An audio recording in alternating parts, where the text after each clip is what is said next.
애기에타와 황금률에 대해서 말씀드리겠습니다. 애기에타는 나를 사랑하고 남을 사랑하라는 도산 안창호의 가르침이고, 황금률은 내가 싫은 것을 남에게 하지 마라, 내가 원하는 것을 남에게 해줘라, 입장 바꿔 생각해보라는 그런 가르침이라고 할까, 원리인데, 이것은 2500년 전에 기축시대의 성현들이 한결같이 가르친 내용이에요. 동서를 막론하고 기축시대 성현들의 가르침의 핵심은 황금률이라고 이렇게 얘기를 하고 있죠. 근데 이걸 이해하기 위해서는 우선 법칙과 도덕과 법에 대해서 좀 우리가 이해를 해봐야 되겠는데, 법칙이라든지 도리라고 하는 것은 인간이 삶을 제대로 올곧게 살기 위한 기본 조건이고 최소 조건이에요. 필요 조건이지.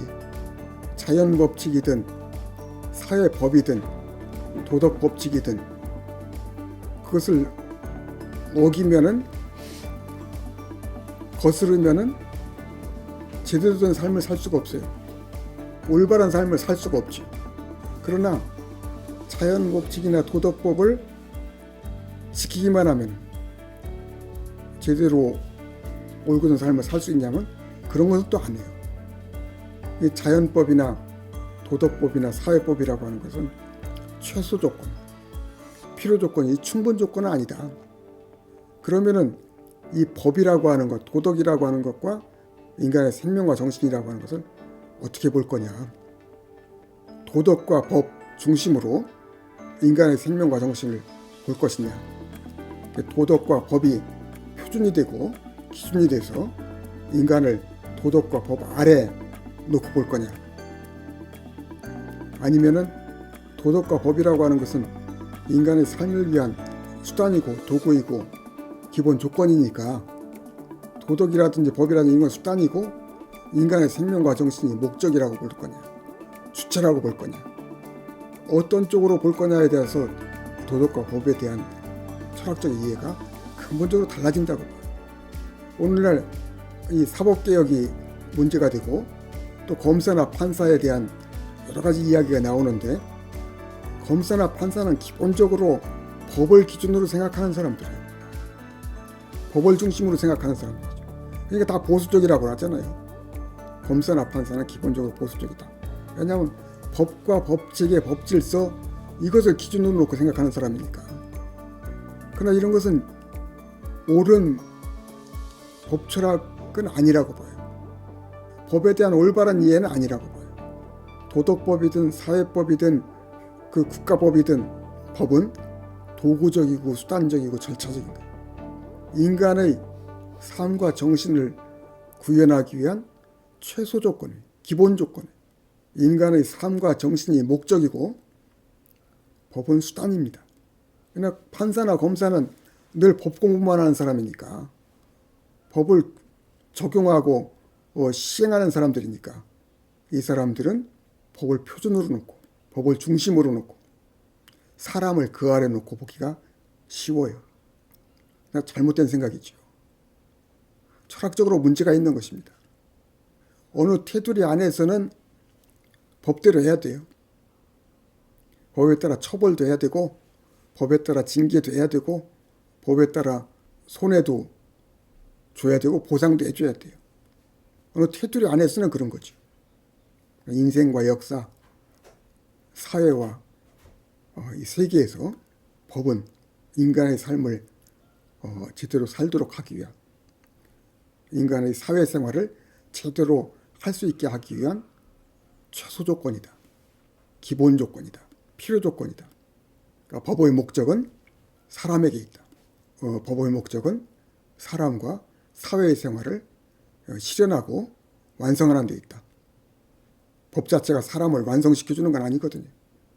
인간의 잘못을 규정하고 교정해주는 그런 데 머물러 있는 것이지, 인간의 생명과 정신을 고양시켜주거나 더 도덕적으로 만들거나 더 완성된 인간으로 만들거나 그렇게는 못하는 거예요.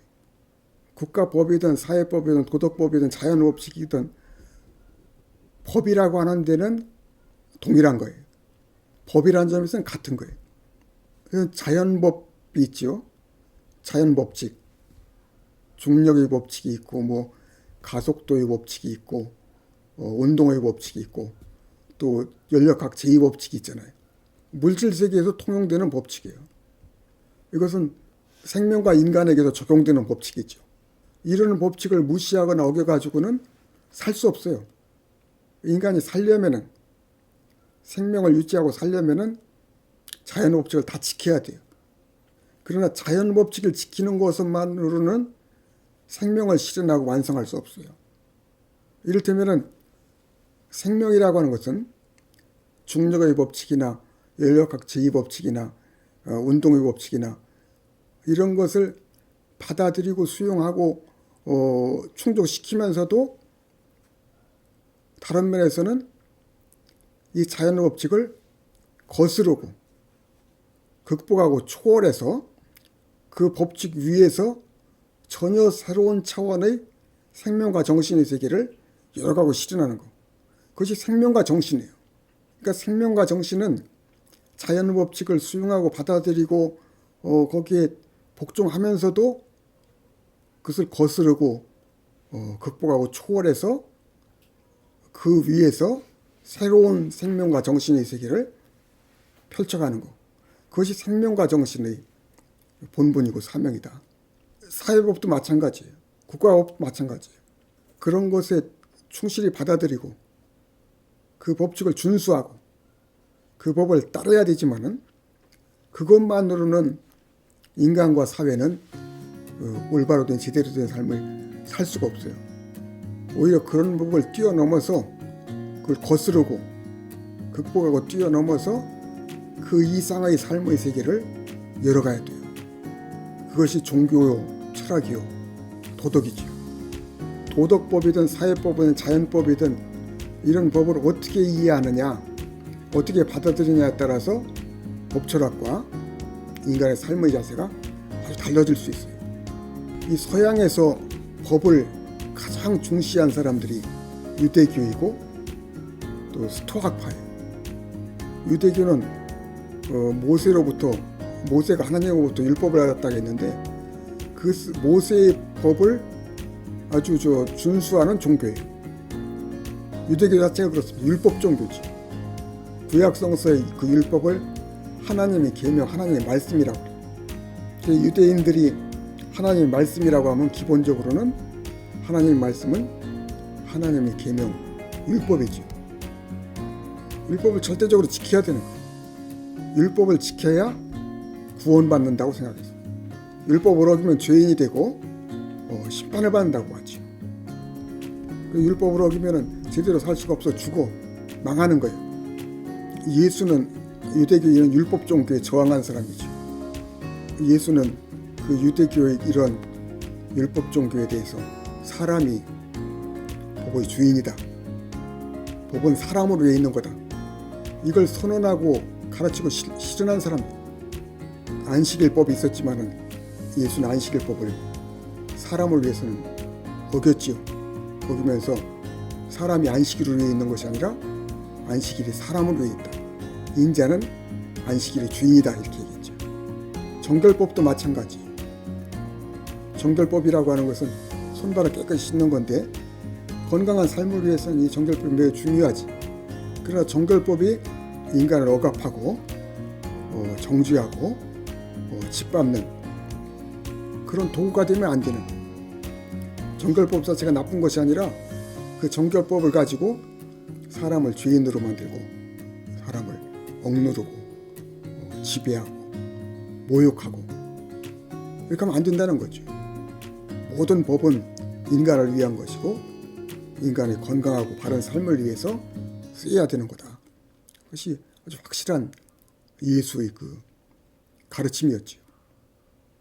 바울이라고 하는 사람은 예수의 가르침을 정당화하기 위해서 이어받아서 율법의 행위로는 구원 못 받는다. 그걸 아주 교리적으로 선언했죠. 오직 믿음으로만 의롭다함을 받는다. 의인론이라고 그래요. 의인론이란 의롭다고 인정을 어떻게 받느냐. 율법의 행위로는 의롭다고 인정을 받지를 못하고 오직 믿음으로, 하나님을 믿음으로만 의롭다함을 받는다. 믿음이라고 하는 건 신뢰 관계거든. 신뢰와 사랑을 가지고 그 하나님과 관계할 때, 관계 속에 있을 때, 그런 신뢰와 사랑의 관계가 우리를 구원하는 것이지, 인간이 어떤 율법을 준수해서 율법의 행위를 했다고 해서 구원받는 거 아니다, 그런 말이죠.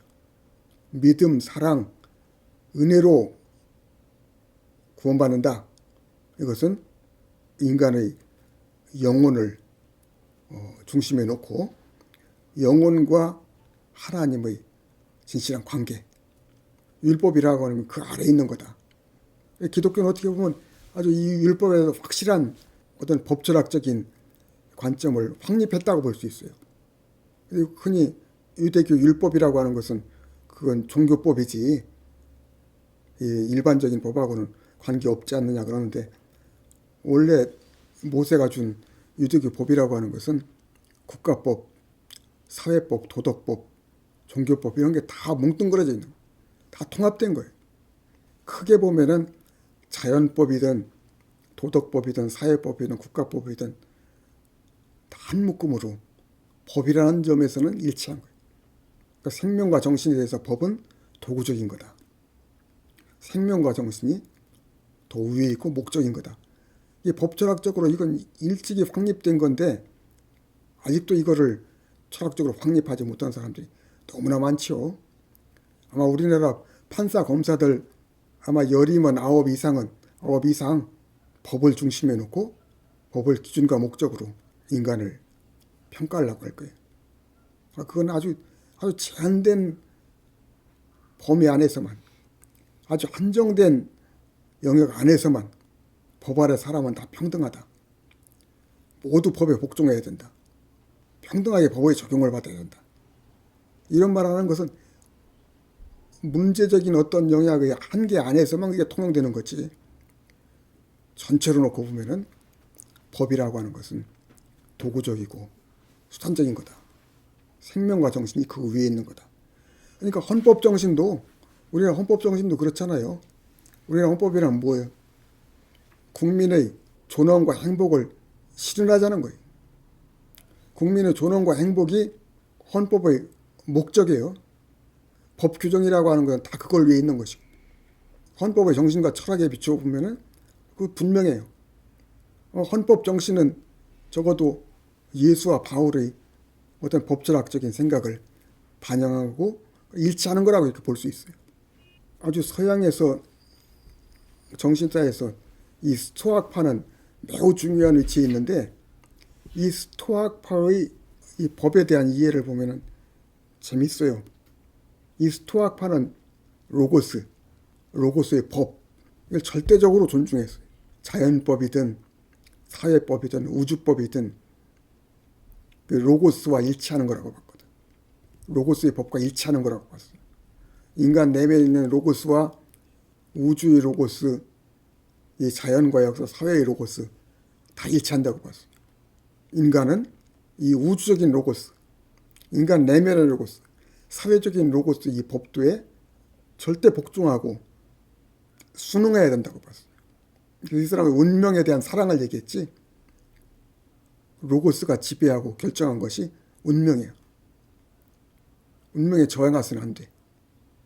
이 로고스가 정해놓은 운명에 순응하고 복종해야 된다.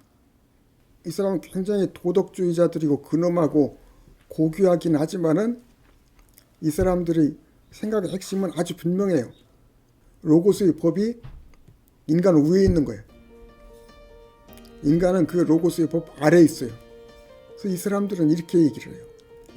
나의 고난과 죽음, 불행한 운명에 대해서 아주 담담하게, 태연하게 받아들이는 거예요. 욕망이나 감정에 휘둘리지 말고, 슬퍼하거나 애통하지 말고, 자기의 고난과 죽음을, 불행한 삶을 있는 그대로 담담하고 태연하게 받아들이는 거예요.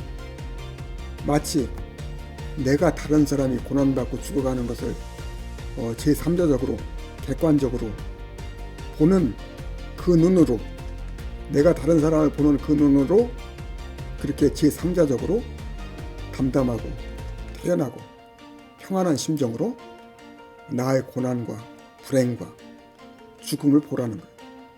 그러면 욕망과 감정의 소용돌이에 빠지지 않고 평온한 삶을 살 수 있다 이렇게 생각하는 거죠.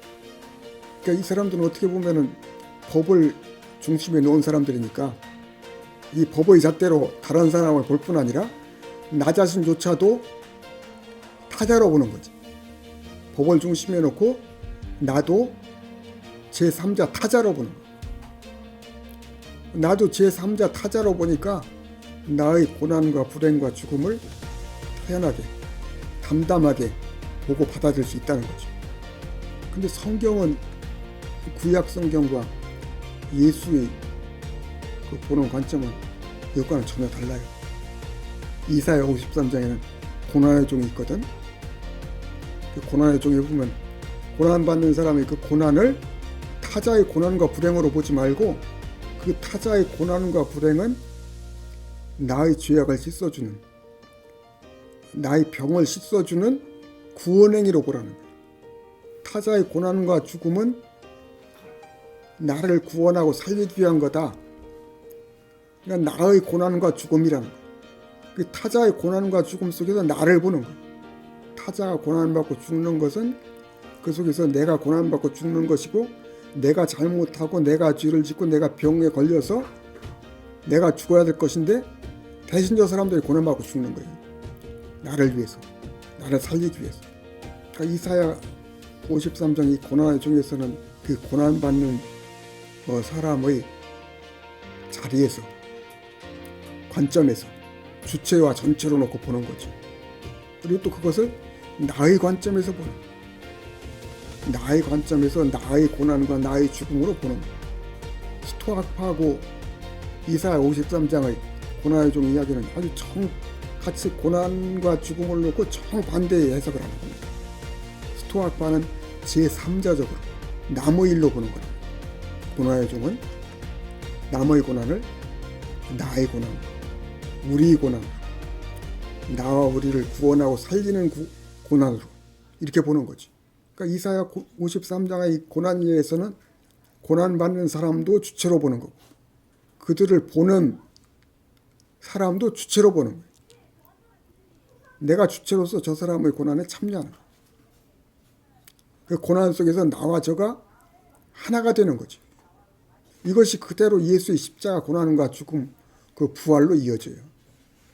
이 고난의 종의 이야기의 이런 해석 방법이, 고난에 대한 주체적인 해석 방법이 또는 공동체적인 해석 방법이 그대로 예수의 고난과 죽음, 십자가 부활에 대입되는 겁니다.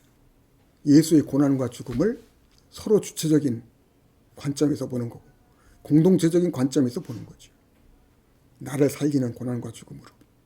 또 그 고난과 죽음을 통해서 예수가 살아날 뿐 아니라 예수만이 아니라 나와 우리가 같이 살아나는. 이렇게 모든 문제를 주체로 보는 이런 관점이 어디서 나왔냐 하면은 삶에서 나온 거예요. 히브리 성경도 그렇고 신약 성경도 그렇고 삶에서 우러난 종교거든요. 역사의 삶 속에서 우러난 종교예요. 그러니까 삶 속에서 보면은 제3자로, 타자로 볼 수가 없어. 생명의 세계에서는 모두가 서로 주체입니다. 주체로 봐야 돼. 하나님도 나는 나다고 하는 주체로 나타나고, 예수도 또는 예수 주변에 있었던 민중들도 나는 나라고 하는 주체 해방의 선언이 나오게 되는 거죠. 예수가 신약 성경에 보면은 율법의 근본 핵심을 이렇게 제시하고 있어요. 이 법의 근본 핵심이 뭐냐? 예수께서 이르시되 내 마음을 다하고 목숨을 다하고 뜻을 다하여 주 너의 하나님을 사랑하라 하셨으니 이것이 크고 첫째 되는 계명이요 둘째 도구와 같으니 내 이웃을 내 자신과 같이 내 몸과 같이 사랑하라 하셨으니 이 두 계명이 온 율법과 선지자의 강령이니라. 마태 22장 37절 40절에요. 짧은 구절 속에 너라는 말이 아주 강조되어 있는데, 내 마음을 다하고 너의 하나님, 내 이웃, 내 자신, 네 차례나 강조돼서 되풀이했어요. 율법에 대한 이해를 율법의 핵심 강령을 이야기하는 데서 예수가 너라는 말을 이렇게 힘주어 강조했다고 하는 것은 이 너라고 하는 것은 듣는 사람 입장에서는 나잖아요. 나. 예수는 이 법을 주체적으로 이해한 거지. 법의 중심이 하나님을 끌어들였고 하나님을 끌어들이는 동시에 이 법은 나의 문제다. 나라는 말을 4번이나 강조했으니까. 그러니까 제3자의 관점에서 타자의 관점에서 보는 것이 아니라 나의 관점에서 보라는 거예요. 이 도산의 애기에타라고 하는 이 가르침은 나를 사랑하고 남을 사랑하라는 가르침의 핵심은 나나 애기나 에타가 모두 주체로서 사랑하라는 말이에요.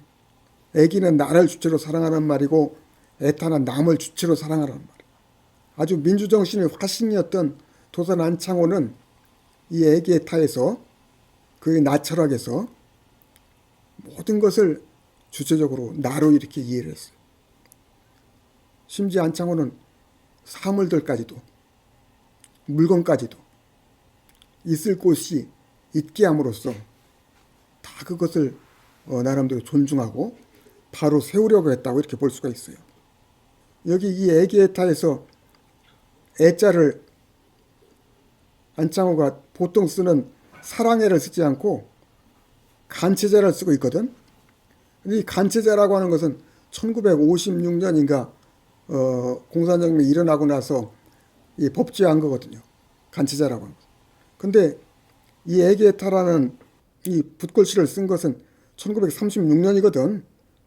간체자가 확립되기 20년 전에 이게 쓴 거예요. 혹시 안창호 선생님이 오랫동안 상해에서 활동하셨으니까 상해에 있을 때 이런 이 간체자로 이 애자를 거기서 알았는지도 모르지. 아니면 그렇지 않고 안창호 선생이 일부러 안창호 선생이 혼자서 이렇게 바꿔 썼는지도 몰라. 어떻게 바꿔 썼냐면은 보통 사랑해에서는 그 애자 속에 마음심과 천천히 다가갈 쇠발쇠가 있어요. 그러니까 사랑해라고 하는 것은 마음을 가지고 아주 두근두근 조심조심 이게 다가선다는 의미거든. 그러니까 매우 감정적인 거예요. 도사는 마음심과 이 다가갈 쇠발쇠를 빼버리고 버두자를 썼어요. 이 한자가 특이하지. 도산이 생각한 사랑은 나의 욕망과 감정으로 대상을 사랑하는 것이 아니라 높고 맑은 우정, 뜻으로 사랑, 믿음, 희망, 은혜로 나를 사랑하고 남을 사랑하라는 말이 아닌가. 맑고 높은 뜻으로 나를 사랑하고 남을 사랑하라. 그런 의미로 이렇게 애자를 바꿔 쓰지 않았나 그렇게 생각을 해요. 도산의 애기에타는 율법적인 관계도 아니고 나를 대상으로 보는 것도 아니고 타인으로 삼자로 보는 것도 아니고 나를 주체로 전체로 보는 사랑이지. 그리고 남도 대상으로 보는 것이 타자로 보는 것이 남도 주체로 보고 전체로 보고 사랑하는 거지. 그렇게 나와 남을 주체로 사랑한다고 하는 것은 그 사람의 덕력과 체력과 지적을 길러서 주체로 일어서게 하는 거예요. 나도 나의 덕력과 체력과 지적을 길러서 주체로 일어서는 것. 그것이 나를 내가 사랑하는 것. 남을 사랑하는 것도 마찬가지죠. 남의 덕력과 체력과 지적이 커지도록 돕는 것. 그것이 남을 사랑하는 것. 이런 애기에타는 나와 남을 이렇게 타자와 대상으로 보지 않고 주체 나로 보는 것인데 나와 남의 관계로만 끝나지 않고 사회적으로 확장돼서 나와 남의 덕력, 체력, 지력을 길러서 건전 인격을 확립한다면은 서로 살리고 구원하는 단합과 보호, 협력과 협동의 관계로 들어가는 거예요. 민족의 독립과 통일, 세계 대공화까지 이르러야 되는 거죠. 그러니까 나와 남을 주체로 사랑하고 존중하면 서로 협동하고 협력할 수 있어요. 서로 돌보고 서로 보호하고 서로 살리고 서로 길러줄 수가 있어요. 어려움 속에 있는 사람들이 서로를 구원해 줄 수 있는 거죠. 이 안창호 선생은 동력과 체력과 지력을 길러서 나를 살리고 남을 살린 다음에는 서로 협력하고 협동해서 민족의 독립과 통일을 이루고 나갔으면 세계 정의와 세계 평화를 이루는 데까지 나가야 된다고 봤죠. 그렇게 하기 위해서는 날마다 자신의 몸과 가정을 고치고 이웃과 동지의 질병을 치유하며 그래서 환난 상고하며 서로 보호하고 단합하는 삶을 살아가야 된다고 봤어요.